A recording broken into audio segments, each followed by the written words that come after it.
welcome everybody back to my first podcast of 2018. I've been a little late on it, but it's because I've been pleasantly busy, so I've got no complaints. So either way, welcome to the first podcast of 2018. As I said in my last podcast, we were talking about some issues that I usually find at the school, and one of the biggest issues, probably the main issue over there, is bullying. And I had touched on it a little bit the last time that I did do a podcast, and I did promise that I would put somebody on here that is an expert in the field of psychology, as opposed to somebody who is more or less inspired but by people like him, and primarily by him, because for me I nag him to death. He's the go-to guy for me. He's always been the go-to guy for me. I'm going to give you a brief introduction first, and then I'll let Manny, introduce and give his credentials. For me, Manny has been a major help. Sometimes people say that I'm a little crazy. I say I'm only about as crazy as my therapist is. So, all kidding aside, Manny is a clinical psychologist, one of the best hands-on type guys that I know. A person that is, when I say hands-on, he tackles some of the hardest things. He's helped a lot of people throughout, within their lives to better their lives, to be able to find themselves more, and he, his field his spectrum varies quite wide. And I want to welcome Manny. He gave me the opportunity because he is a busy individual, and he finally got a little bit of space for me to come on the podcast and tackle on this very huge, complex thing that plagues, I think, society and humanity from ages. And given today where we are in society, you think with the information that we have, we kind of like bite it in the butt, but it's actually biting us in the butt today. It's a very difficult topic. It's a very difficult topic. First, tell them about yourself a little bit. My name is Manny Aliatas. I'm a clinical psychologist. I'm a graduate of McGill University.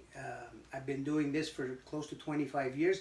I'm not the world's foremost authority on bullying, but I understand it because I deal with it on a daily basis in my private practice.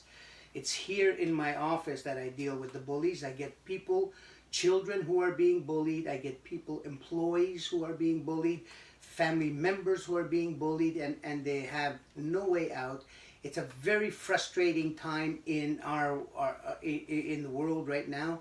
Stress is one of the big outcomes of bullying. So people are being stressed, and they don't understand that the stress is coming from a series of events that are taking place in their lives, their environment, and it's mainly due to work, pressures of work, the possibility of unemployment, and a new mortgage, children to put through school, car payments, new marriage.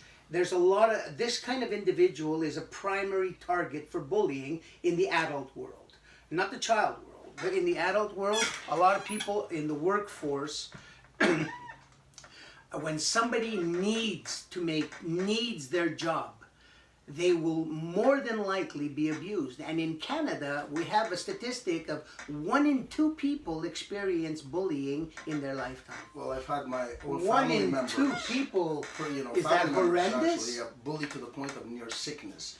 Sickness, they end up in my office. Exactly. You're sick when you come to my office. Yeah. First of all, I have to take you out of work. I have to take you out of work, so you're losing work hours. You're getting paid 70% of your salary. When you've reached to that level. Yes, when you've reached the level of complete total anxiety as you walk into your job.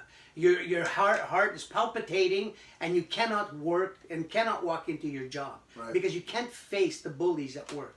I have a lot of parents that come to the school, and I always praise the parents that take the initiative to say, I'd like to nip whatever problem might arise in the bud before it happens, and then you have the parents that'll come to the school after the problem has happened. Now, by the time that problem has already happened, there has been a psychological effect on the child itself. And what a lot of parents don't realize, I have to say that they do trust me enough to realize that it is now a process that requires a multifaceted approach, including myself and a therapist in the right way, that'll help bring the child back to gaining a self-confidence again, to seeing things differently, not being governed by their fear. Now, there's a lot of bullying happening out there. Not at, I just recently got a little girl from a daycare who the parents said, you know what, we're gonna.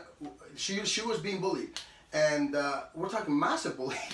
4 or 5 years old. This kid is like literally hitting her in the face. So they decided to take the approach and bring her, and I started private lessons with her. Now this is not uncommon. This is going now where first I used to address on an elementary level, a high school level. Now it's down to the daycare level. My main question to you would be, from a professional aspect, from a psychological aspect, a human behavior aspect, and as the expert that you are in human behavior, how does this happen? Where's the beginnings, and how does this continuously progress? How can it be stopped? That's an interesting question, because it's called developmental bullying. I would imagine that would be the good phrase to use, developmental. And it would probably start in the baby in the crib, when the mother of the child puts them in the crib and gives them the red Legos, and then her friend comes over with her child of the same age and puts them in the same crib, and the two kids who are best friends, and they're 1 year old, maybe 2 years old, and one has the red Legos and the other one has the blue-green Legos. And the one who has the blue-green Legos wants to play with the red Legos. And there's no way the child with the red Legos is going to give her friend red Legos. It's just not going to happen. So the mother is saying, share your toys, share your toys. And she's saying, no, no, no, no, no, and pushing her friend away and giving her only the blue and the green Legos. And then instead of sharing the toys, all right, the kid takes the red Legos because she's being forced, and she knows that her mother is going to walk in there and she's going to grab her and take the red Legos from her and give them to her friend. She knows this now, eh? She's 2 years old, but she knows what's going to happen. She can make a small prediction. So, right, a tiny little outcome. Yeah, so she knows this is going to happen. So what does the little kid do? She takes the red Legos and throws them out of the crib. If I'm not going to play with them, neither is my friend. Exactly. And that's the way. And this psychology, if it's not addressed at that age, at the age of 2 years old, 3 years old, 4 years old, I get people coming to me who are already major bullies or have been overly bullied, and they're paranoid and insecure. These are the people where at times, and this is very, very serious, are the ones who might commit suicide later on in life if they've been overly bullied. However, if you address that situation in that crib at that time, that child will learn to somehow socialize, because social skills are a huge part of bullying. And one of the factors necessary to hold up a child never to allow itself to be bullied is self-esteem. I have sent people to Aris's school. Aris is an expert in the field of martial arts, and I believe in martial arts like I believe in my religion. So I know, because I was a martial arts student when I was a child myself. I know it elevates your self-esteem to some level. I would never send a child to Aris to learn to beat people up. But the discipline that you will get from going to a school like Aris, you will be able to defend yourself. It'll automatically boost your self-esteem, if not much, a little bit. And that's a boost enough to tell people that you're walking around with your head straight up, because your body language also speaks if you're crouched over or if you're standing up. That this is somebody we should stay away from. The bullies go around you. Exactly. There's a message there. Yeah. And there's a discipline in you that you're not looking for trouble because you've studied martial arts from a young kid. So this way, all of a sudden, you've cut your chances of being bullied by 50%, because you still may get bullied in the workforce as you get out of school. You know, I've said it, I usually say this to my students, and it's interesting that you say that. I do say this to my students. I go, if there's a message that you want to convey to the person, and the message you convey is by everything in terms of how you walk, how you present yourself, even as a child. Body language plays a big role. Exactly. Big role. And the first form of impact is the message that you give the other person. Yeah. And now some bullies will, will test you out. Not all of them are, because I think they also feed on the way that person reacts. Now, when they see that it doesn't react the way they want him to react, that's when they kind of like back away. They back away. One thing about self-esteem that people have to understand why it's the fundamental power. I call it scaffolding in life. Why it's the fundamental power is that people with self-esteem, that's one of the most attractive characteristics in the world. It's very attractive. When you have self-esteem, people with esteem, with low self-esteem, with regular esteem, high self-esteem, are all attracted to you. Because they say, wait a minute, this person seems to have their stuff together. So you're never really alone. Like attracts like. Like attracts like. You're never really alone. You're surrounded in a pretty good circle of people, and they're pretty decent people. But you know something? So that would stave off a bully too. And on that note that you just said, also, I don't know, correct me if I'm wrong. I've also mentioned that people with high self-esteem, I know you will. People with high self-esteem also attract the narcissists with low self-esteem and the psychopaths. Very much. Yeah. Very much so. That we're getting into older crowd, exactly. away from the children. Exactly. Yeah. Because if you have a high self-esteem, all right, and it's easy. You have to understand that John Amadeo in the 70s wrote a book about self-esteem, and we attract people at the level of our self-esteem. And I'm quoting him right now. And he says, when we're looking straight ahead at the equal, that can be a little bit intimidating. It's much easier to look below. It's so much easier to look there and pick and choose, because the equal or above is a little bit intimidating in today's society because of the changes in the social media, social conscience, women's rights, it's just gotten a little bit more difficult. So esteem, when you have an esteem, and you usually will notice a lot of people who are married or coupled off or something, one of them has an esteem, feels good about themselves, the other one is a little bit less. And they usually complement each other. But if the less is this much less, you have a huge problem. Yeah. Because this individual down here will always, daily, 24/7, try to grab you and drag you down to their level just to prove that you are nothing. You're zero, you're a big zero. Okay. They have a lack of respect for any type of authority. So, in other words, look, the narcissist and the sociopath. Yeah, exactly. Okay. Yeah.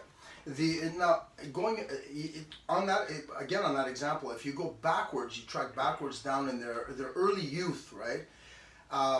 And I always say, well, a lot of people do say that everything does start from the home. Now, there's also nature and nurture at the same time too. Yes, you will get some, aggressive children, but if they're nurtured properly, you can kind of like sidetrack the aggressiveness to them. Like you said, you can socialize them, you can teach them proper behavior and this and that. But social skills, everything is everything. And now, self-esteem, it comes from the parents too. Exactly. The parents, what they see is what they do, not what they say. If you're telling a child, don't do this, the child's not going to listen. If you grab the child, sit them down, and you make sure you don't do it, the child's probably not going to do it. Exactly. So it's actions. These kids that grow into, let's say, full-time bullies. Now they've gotten away with a lot of stuff in there. Mm-hmm.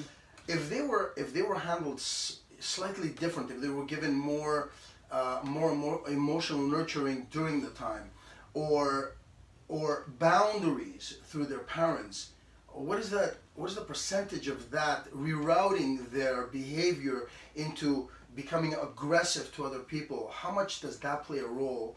Because some people will say, well, no, not necessarily, this is how the kid is.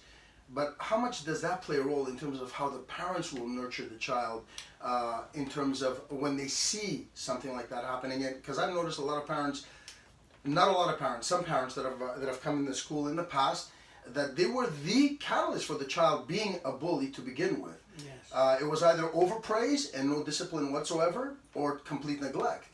How does a child, how do you prevent somebody from getting to that stage where they are now in their early teens, going into their mid-teens, and they are full, blown out bullies, complete power seekers? How is that altered? There's a huge investment when you decide to have children. People have to understand that having children is a big time. It's a full-time job. And children, what they see is what they do. If they see the father, and I mean, one time, I had a couple in here once in my office, and the child had night terrors. And I saw this child, he was 8 years old. I saw him one time.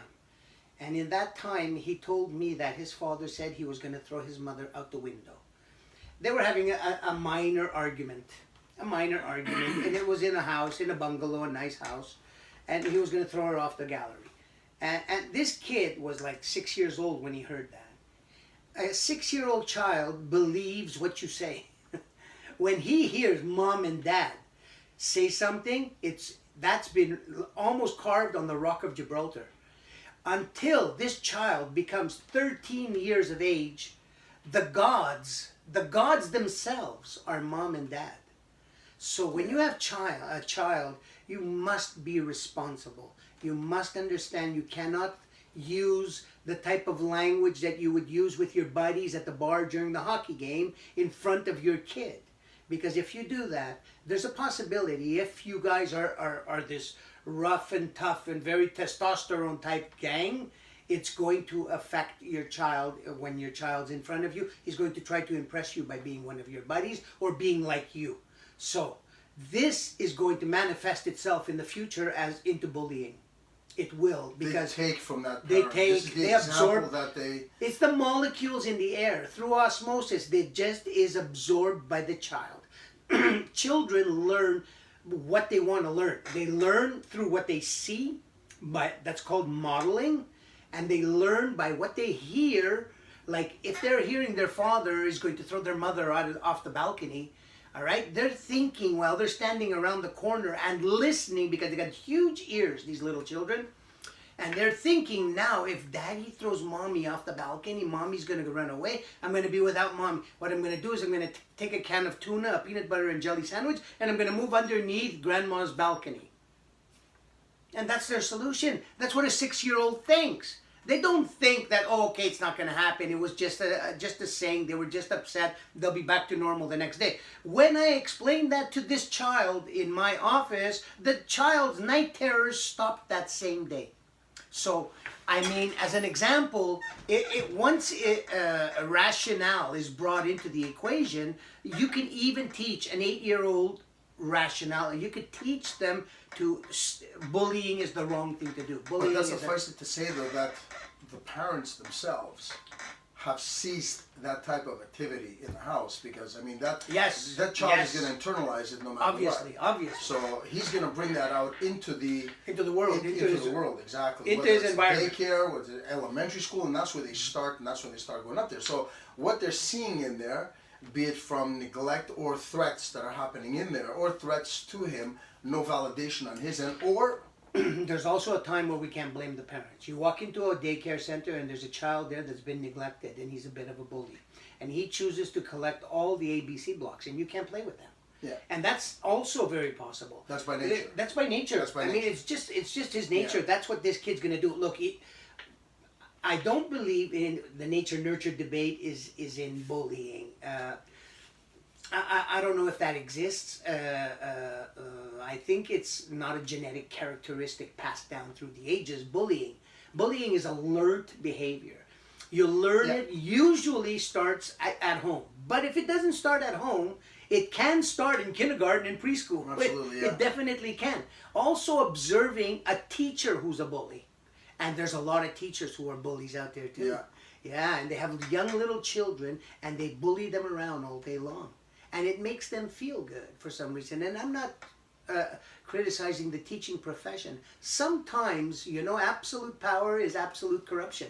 And they have total absolute power and they bully children. Some kids come crying in my office with their parents that their teacher is not nice to them, doesn't give them good marks. And this semester, they've got a really, really bad teacher. It didn't work out. Last year, they had excellent marks in the average of the 80s. This year, they can't scratch the 60s. And they don't understand what. And the parents have gone to talk to the teacher. The communication is not good. This teacher is just not skilled to do this profession. I Or- think that also, yeah. or- That's another complaint that I get from the Very from a much, lot, because very much. it's like the teacher stigmatizes the child, because that's Yeah, how he is himself. She is so he herself. sees himself in that little Exactly, child, so they and these project are it, exactly. issues he needs to work on Yeah. himself and doesn't want. And, Well, it's happened to my daughter personally. Actually, I remember it happening to my daughter and my son. It sounds And it's ridiculous. insane. It sounds ridiculous. Yeah. It's the absolute truth. But it is human behavior, whether human you're a teacher behavior. or not. Yes. Another thing I've noticed, and which is interesting in the way how quick a child at a very early age can tune in to the reactions he can get from others, and then start feeding on those. And I've noticed that with certain kids, like most teachers that teach martial art, they have a particular system. The kids come in there, they'll show them their system and their katas and whatever the moves, and then off next class. I've always approached this, not all, but a lot.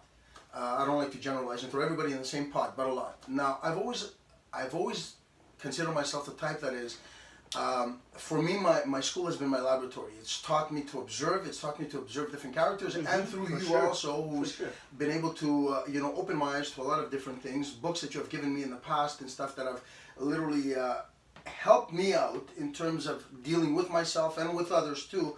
Has opened up a complete horizon, in the way that I approach things in my school and in my daily life. Now, one of the things I have noticed is you'll get I have a 4-year-old, and she's amazing. They're all amazing, the kids, and they're kids, amazing. They're innocent. Absolutely, and I have to They're give innocent. kudos to the parents of these kids who do know, they do listen. I do give speeches at my school. They do listen, and they themselves are very, very on the ball. They know their child's bad behavior. They're on the ball with that behavior. Now, going back to the child, I've noticed that this child will always sit in the front. Okay, she's one of my favorite students. This child, as once you start correcting that behavior and teaching her that you don't always have to be in the front to be first or to be good at whatever, she will become something absolutely incredible. But right now, she is a dominant alpha female, and she will try to, and you can see, she'll try to get what she wants. She'll say things to certain students, and she'll look at their behavior, and she'll see that it worked, and then she will repeat it again. Now, both me, myself, the parents see it, and it is a funny scenario because it is in complete innocence. I mean, absolute innocence to watch these kids behave in such a way. Now, most parents will say, "Oh, look at that, that's okay." Or they might even turn around and say, "Oh, look at that little bully, look at that." But they're children, they're 4 years old. Now, if we are threatened by a 4-year-old and not know how to take proper action in a loving way, It's so easy then to we're in take trouble. the proper. It's so easy But to it's in- address, but what I but wanna the say people is- don't have the patience. No, they for don't. that. That's it. But what I want to say is, it's incredible how they feed off the other's reaction, Yes. and then they see it works, and they continue. Now, that's the pattern that I've noticed that is escalating, and that escalates to others. I think in my school, I have thrown out 2 kids in my lifetime. Kids, small kids, that were beyond the scope of what I could do for them in a class scenario without the help of a therapist, because they are completely out of control in the area. Now, whether it's hurt, and there was a lot of hurt at that age, we're talking about 6, 7, 8, the damage has already been done. Now they're just carrying it. Now, That could be fixed. how by them. innate is that in a human being from that age for them to carry this type of action, reaction, cause and effect? And what is it, is this how it goes on up until the adult world if it hasn't been in any way intercepted? Yeah, it will continue. That type of behavior will continue. And what will happen is that there'll be a lot of disappointment. And the first disappointment you get when you don't have a loving teacher like yourself to the 4-year-old who loves her and treats her with respect and loves her characteristics of being the alpha female, coming to the front all the time. And when there's going to be another one she's going to meet, that's going to be another alpha female, there's going to be bullying that's going to begin. There's going to be a conflict. There's going to be a conflict of interest there, and somebody's going to have to fight to win. And fight, I don't mean physical fight. I mean verbally, emotionally. There's many ways to fight. So what happens is when you're a group of kids, all right, especially in elementary school or junior high, all right, what happens is you're a member of a group. All right, and if this group has 2 alpha females, all right, one will have to go. And that one, when she goes, she's on her own. Yeah. Because nobody's allowed to talk to her because according to the group think of this one alpha female, if you speak to her, you're not my friend.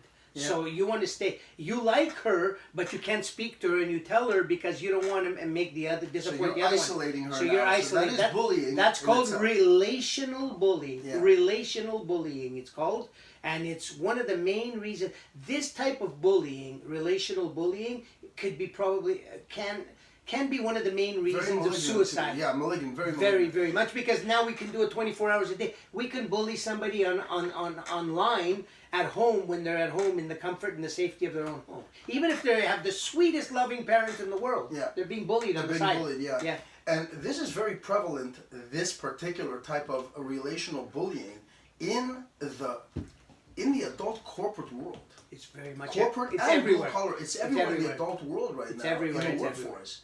Yeah, it's become a very effective tool if there's an employee that the company has decided that this employee has worked here long enough. It's time to change this employee. And I don't want to criticize the corporate world. I don't want to criticize anybody. Just like I don't want to criticize the teachers union. Everybody has a job out there to do, all right? And I'm not going to criticize anybody. But I get a lot of people here who their employer, at this point in time, after 14 years of service, I have a friend right now who's going through this. After 14 years, she's probably going to be packaged out because she's been there and she's older, so she's going to get packaged out and she's going to take early retirement. But she's being forced out of her job. She's being forced out of her job. And a group of people around her who were her best friends. So this is done covertly? Yes. Oh. Who were her best friends at work. Because if you're at work in one job, it becomes like a marriage. It becomes like a relationship. Yeah, absolutely. So now these people are her best friends for 14, 15 years. They go out to lunch together. They meet together. They do their Christmas parties, their whatever parties they're going to do. They get together, they socialize. Exactly. There's a huge trust that's been developed over the years. Now these girls don't talk to her. That's absolutely insane. They don't talk to her. This is what causes she's the problem. She's looking around. She's completely neurotic. She's scared. She's got a tremendous amount of stress. This can create... Most people wait too long to go and get help for this. Yeah. This will create a psychosomatic response, absolutely, which will have the girl taking pills for acid reflux, can develop ulcers, and anxiety. Can develop anxiety and depression are the first things that will be developed. That's right. And if this continues for a prolonged period of time, if they're not put on some type of medication, almost makes them feel hopeless and helpless at the same time. Hopelessness and helplessness are highlight traits of depression. Yeah. The 2 top characteristics, and this can cause even cancer.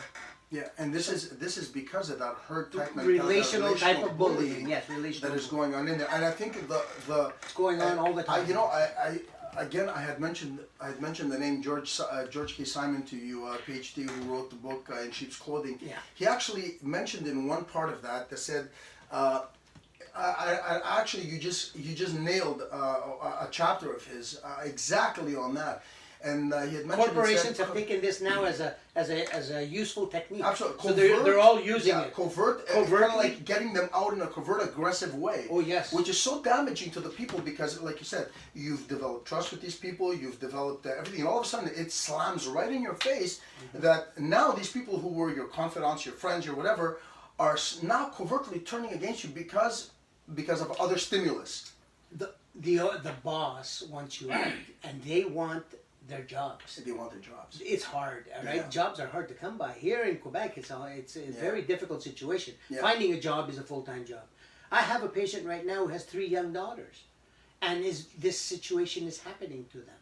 And he has to put those young daughters through school and through university. Like I was telling you before, he's the primary target for bullying, and he's being bullied by a lot of people in that corporation, of which he's been there for 15, 20 years. It's insane the It's a sophistication big corporation, we of know the it. bullying that is going on. The level of sophistication of the bullying. Now, Very clever what they do. It's very clever. Well, the nefariousness behind it is absolutely damaging. To the person that says clever. betrayal by my own friends, right? Yeah. So can you only imagine what that type of betrayal must feel in an intimate relationship? But the thing is that they also said, I remember him saying in the book, goes, now had they gotten him out in a right open way, completely open way, I don't know he would why have been they able don't to do that. deal with it in a much more straightforward fashion, as opposed to feeling that type of betrayal, that coercion, that covert aggression that they use. I don't know why they need to do That's that. the damaging part. Yeah, you could turn around and tell somebody, I'm giving you 2 weeks notice, please go find yourself another job. For this and this reason, We're going to exactly. package you out, we're going to Exactly. we're eliminating your position, we want to shrink down the company, we're Because it's bad downsizing enough that you're because getting out. Yes. It's So bad enough. Now you there got to are- deal with cognitive dissonance. There- Thinking back and going, yeah, but, and then this, yeah, but, and there then are this. ways of doing it much more humanely. Here in Canada, I never expected that we would be doing this type of stuff. It's become a corporate standard right now, and that's how the corporations are working. And I'm talking from the pharmaceutical industry to the banking industry to the airline industry. They're all doing the same exact thing. Hospitals, universities, everybody. They're all doing the same exact thing. There's one technique they're using, and it's mostly relational bullying, and they're expulsing valued employees for 14 to 15 years that they have been working there. Which are like family, eh? Exactly. And it happens, and I see it in this office all the time. I deal with it consistently. It's not. It is a pandemic. It's a pandemic in North America, as far as I'm concerned. And I think the tactics that we're using now are just absolutely hideous. In the way that we're employing it.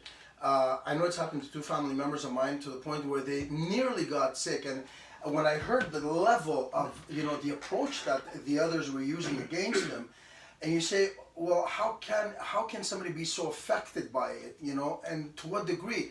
Well, to a large degree, because like you said in the very beginning of this podcast, people got to pay mortgages, they have rents or whatever, they've got cars, they've got families, children that they got to feed, and now this aggressive, covertly aggressive in sheep's clothing, with a smile on your face kind of thing. That's how they're doing and slowly, as they pull away from you, is starting to affect you emotionally, because you're trying to figure out what the heck is happening and why is this happening to me, and now it's threatening my entire livelihood. Well, my comfort zone. Well, your comfort zone. You've built a standard foundation here in this corporation for the past 14 years. You're laying bricks down here, right? And what they're doing is they're slowly taking away brick by brick. By one person's not talking to you anymore, and you don't understand why. Well, what did I do to you? You talk to them, and they just like wave you off. And they've been friends with you. You've gone to their home. You know their family. But the boss has told them that you are on your way out, and nobody is to talk to you. So this is groupthink, and they have to protect their jobs. So they have no choice. Because the main line up there has dictated. The now rule. Everybody feels threatened, so it's either. So the alpha male, let's call him alpha male, has now collected the people that he wants to stick around, and the one that he doesn't is the outlier. He will use the outlier. Exactly. He will use the coercion against. That person will get sick, because they'll be saying to themselves, is there something wrong? Am I crazy? I mean, I was best friends with Mary yesterday. What happened today? I don't know what I said. I'll ask Mary, because we're best friends. The fear, neurosis, psychosis, anything will happen. Anxiety. You will not be able to walk into that office and go to work. So in essence, themselves, they too are being bullied out of fear and a threat. That's bullying. That's bullying. That's bullying. 100%. That's right bullying. Down to the bottom, from the top, trickling right down to the bottom to everybody. Yes. But singling out one particular person. Yes, but we're talking here about a society, all right, that tells you that bullying is a crime. That the police go to schools and discuss bullying and say, if you're being bullied, please call an adult or address it directly to the police. We will be there to hurt you. We will be there to take care of you. Sorry, excuse me. We'll be there to take care of you. We are going to, we're going to empathize with you. We believe what you say. We don't believe you're lying. The entire society is being bred this story at a lower level. The police, the school, the parents.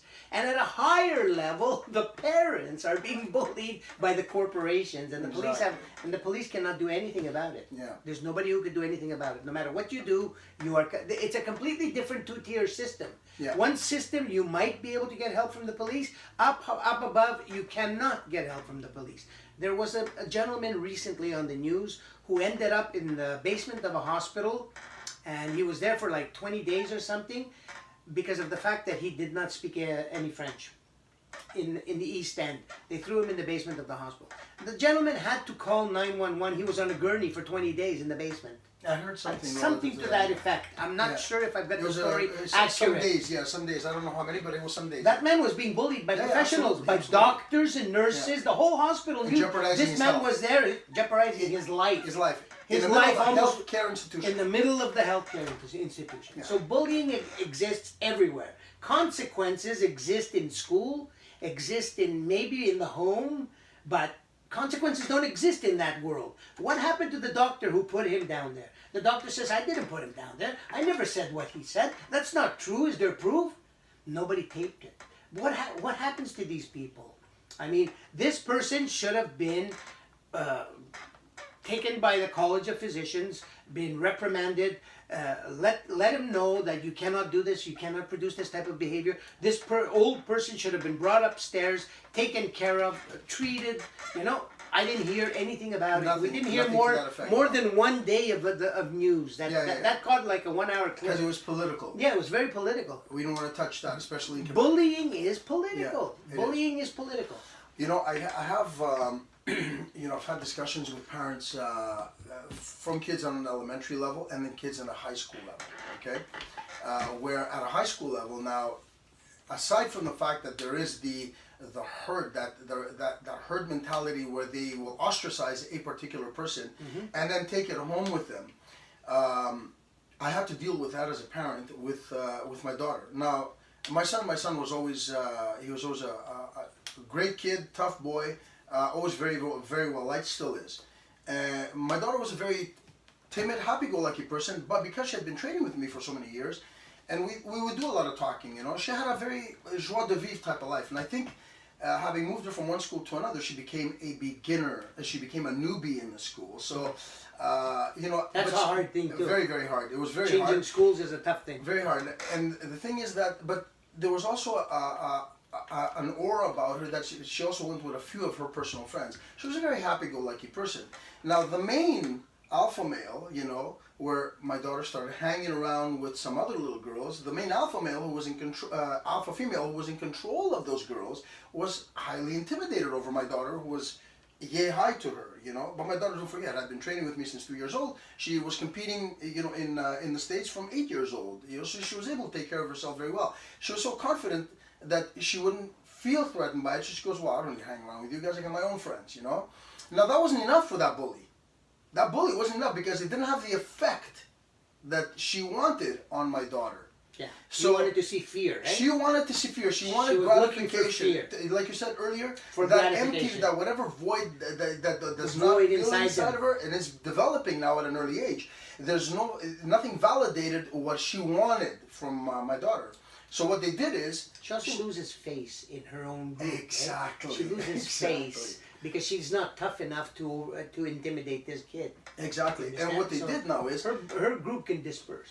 Well, what happened was that they couldn't threaten her. She couldn't feel threatened. So my daughter just didn't feel threatened. She was a happy-go-lucky girl. She would wear an Elmer Fudd hat, in the wintertime, or, antlers during Christmas time, walk around with Elmer Fudd boots, and she was comfortable. I go to her, why are you wearing this stuff? Why didn't you wear something? She goes, I'm comfortable. That's how secure she was with herself. The others were intimidated by that, so because they couldn't handle that, they sent a boy to do it. A boy who was a year older than her, who my daughter warned 3 times, and then took him down, mounted him, and started bitch slapping him. Excuse my language, because I don't think he expected it, and that was it. And I had always told her, and I'd go to her, never, ever, ever. And this is what I totally believe, because I see it. What you just said before, I see it. There's a point in which the institutions cannot help anymore. No, So you are left in the end. At the end, you're stuck. You're stuck. You're left to your own demise. That's why I keep sending you martial arts students to teach them, because at the end of the day, when there's nothing left to do, you have to defend yourself. You can't allow yourself to be stepped on. A bully, how do you interact with a bully? You stand up to them. You stand up. If you stand up to the bully, you personally will never be bullied again. Yeah. Regardless of what happens or what the outcome is. Because he knows if you he's going to get a reaction. He knows he's going to have a reaction. Exactly. Not the one that he wants. No, if it's fear, he's going to bully you forever, or she's going to bully you for the rest of your life. Yeah, you become the punching bag of that person. Yeah, you'll become their punching bag. Which is evident. So at the end of the day, you're going to have to deal with it by yourself. And I mean, that's eliminating all the police and everybody outside, get parents out of the way. You and that kid are going to have to meet up in the hallway, and you're going to have to stand up to them one day. I remember reading. I don't find anything wrong with that. Absolutely. That's where the martial arts comes in. Absolutely. Because your esteem tells you, hey, I can defend myself regardless of how big you are. Now I'm going to back up your statement, because it is coming from a professional. Another professional had written something. I think it was out of Ireland or Scotland. It was years ago. I gotta look to find it. I'm horrible at Google searches. I mean, I'm a caveman when it comes to massive sentences. Only to find a particular article. But I stumbled upon an article a while back, years ago, maybe 5, 6, maybe 10 years ago, where a guy wrote a thesis. An Irish professor or Scottish professor, somebody up in the UK, wrote a thesis that stated why it is important to allow school fights, two kids to duke it out with teachers present in the school system. And not only were his points valid, and they were anal in terms of meticulousness, the way he described it from a psychological standpoint, the effect it has on both kids. And he goes, well, if a kid doesn't, and this is what we see today, this is what I see and this is what you see. I see it from the level of the kid coming to me because he's already being beaten up, and now you got to deal with the emotional side of this this child, or adult. And he goes, well, if the child is constantly being bullied, he's going to internalize it. He's going to go home. They're going to shut himself up. If his parents are the type that say, be nice, be nice, be nice, be nice, he knows he has no backup right off the bat. And even the parents now that will say, well, you got to defend yourself. Well, the kid is constantly being bullied. It's hard to. How do I defend myself?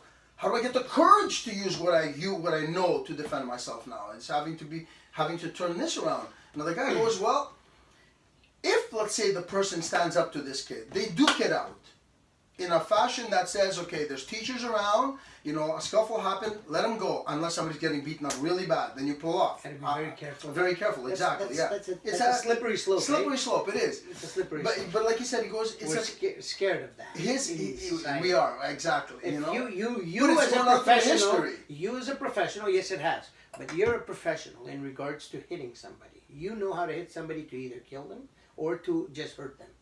Kids don't know. And there's this, a couple of years ago, it happened in front of a Coke machine at a dance. These two kids walked out of the high school dance, and they got into a fight over a girl, and one kid punched the other kid, and he killed him. Wow.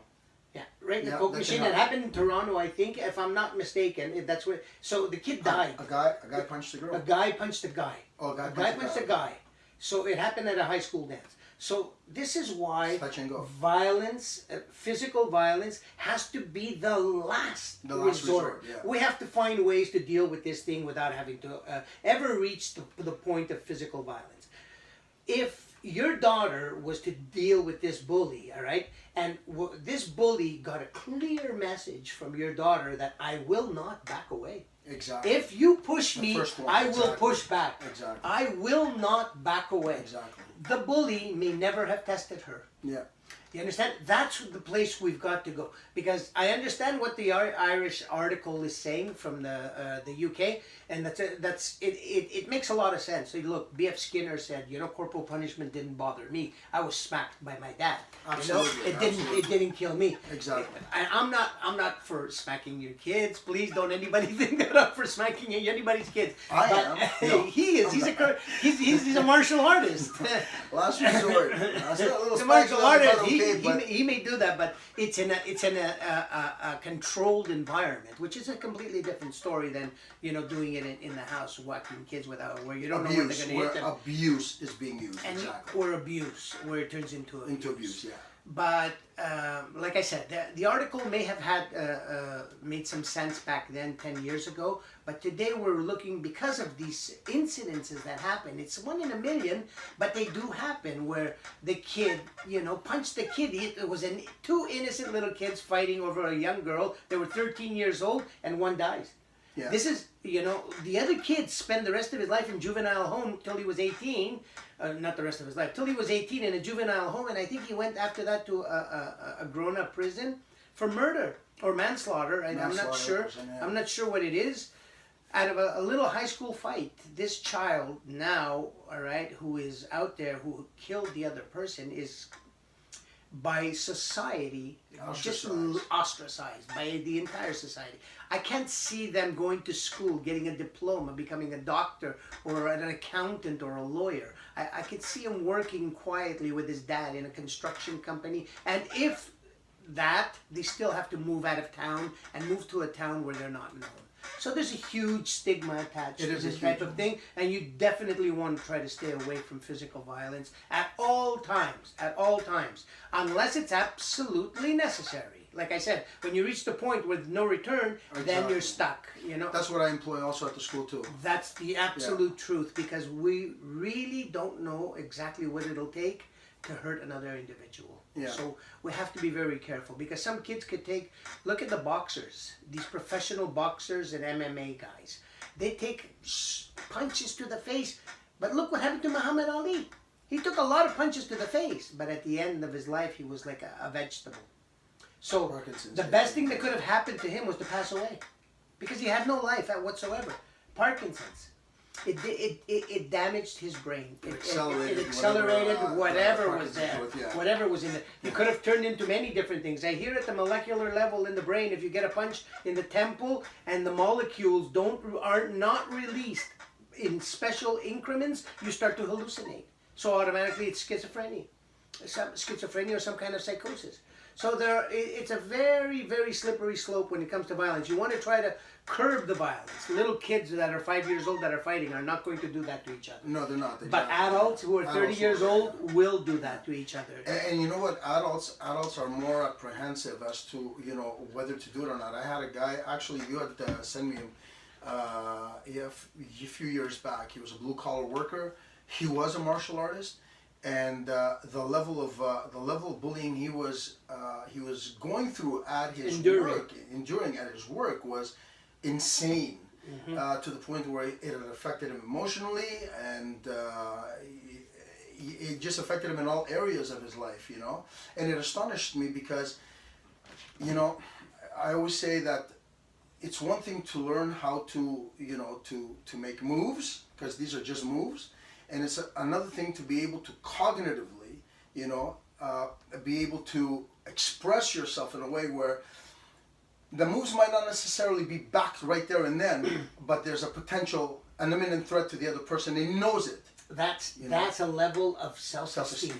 Exactly. That's a level of so you can know something and not have developed that self-esteem to be able to carry it across. Oh yeah, and then you'll be fighting all your life. Exactly. If you have the self-esteem, you may never fight. That's what I tell my students, and except in tournaments, in controlled environments, and get your belts and this kind of stuff. Now, but esteem says a lot. Absolutely. I remember as a doorman, and I worked as a doorman for 25 years, along with another gentleman that also who I'd have, and he'd have my back anytime. Yeah. We had come across, and it's interesting, that aspect of character, character development and self-esteem development within a character, and what effect it has on other people by just the way you speak to them, in a manner that says, you can try what you want to try today.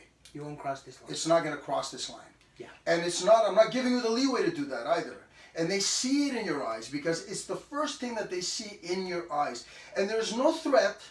No. There's no verbal threat or anything. No threat I've seen that guy, that particular friend of ours, who I've had the pleasure of working with him, sit there and look at a person and say, it's not going to happen in here. And look at him in a way with a guy. I don't mean to say, not to divulge too much information. That other guy was actually packing, but it's the way that our friend said it. Yeah, it's not gonna and I'm happen standing either. next to him. It's the way that he said it that let the guy know that this is a dire straight scenario. Yeah. It's Yeah. going to go either one way or another. I prefer it went the other way. Now the next move is yours. And it calmed down. It calmed down because he saw that he met a man who meant what he said without threatening him in terms of character or degrading him or berating him in any way. Just said, this is the line. This is where you can't go through. That comes back to what we were talking to. When you confront a bully, the bully is going to stop and think, do I really want to go through this or not? Exactly. I would rather keep whatever I'm packing in my... I don't think I want to deal with that guy. Exactly. It just comes back to that right away. And if it starts off with kids, this is what I teach my kids, if we can get it Children started from that age. They have to be taught from young that bullying is bad and being bullied is bad. Okay, I want to ask you another question. You mentioned something earlier, which struck me and I found very interesting.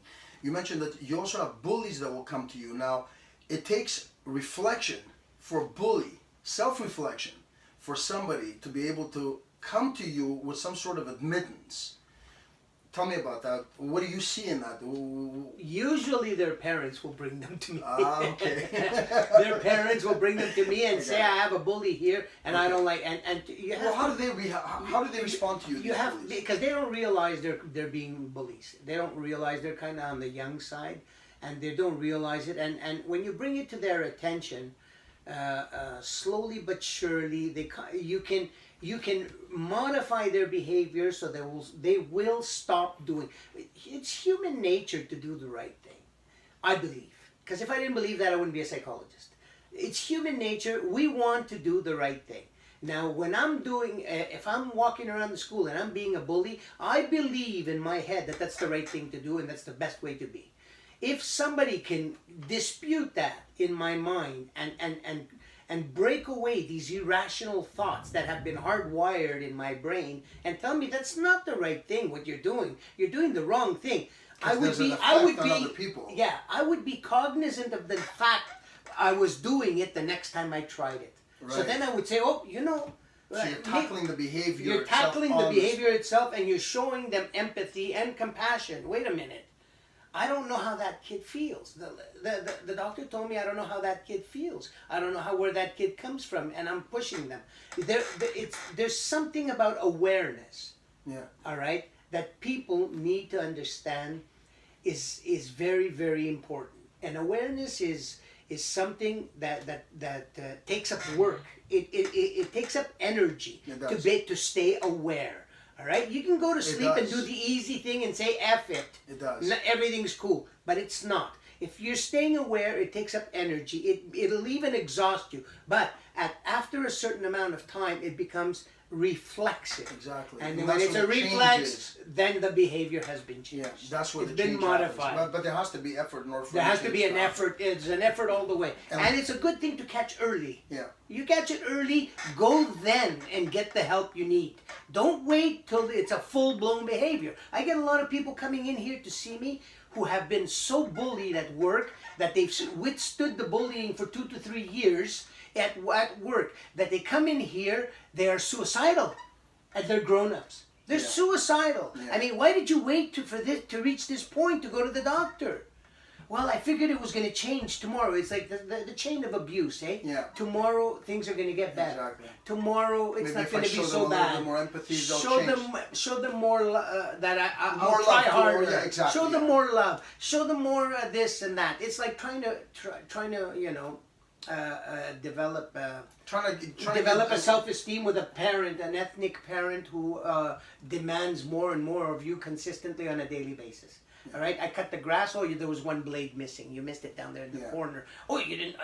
Oh, you did such a great job. You see, it looks like a golf course, but that one blade sticking out. Exactly. No validation whatsoever. No validation whatsoever. So that's what exactly. That is a person who is probably going to get bullied at the end.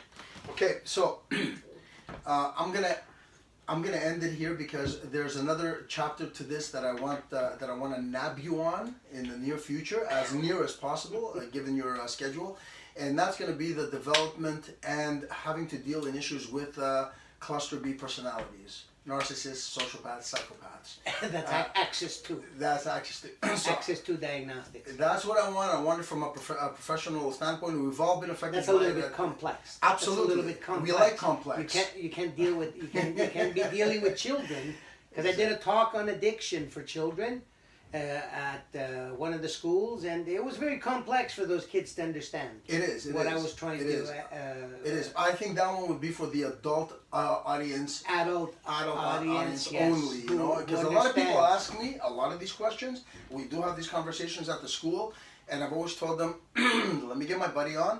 Let me get from a professional perspective too, because a lot of people have lived through these type of scenarios, have been affected by them either in the workforce or family members or intimate partners or whatever, and it's done some serious. It has incredible effects on people. You want to talk about relationships. Relationships with intimate and non-intimate too, work relationships, and what these type of people actually bring to the table and how it affects the regular empaths, for example. Yeah. Okay, so I'm gonna leave you with that. I know you're Okay. busy, and I want to thank everybody for joining. I hope you enjoyed it. I hope you enjoy Manny's My pleasure. talk.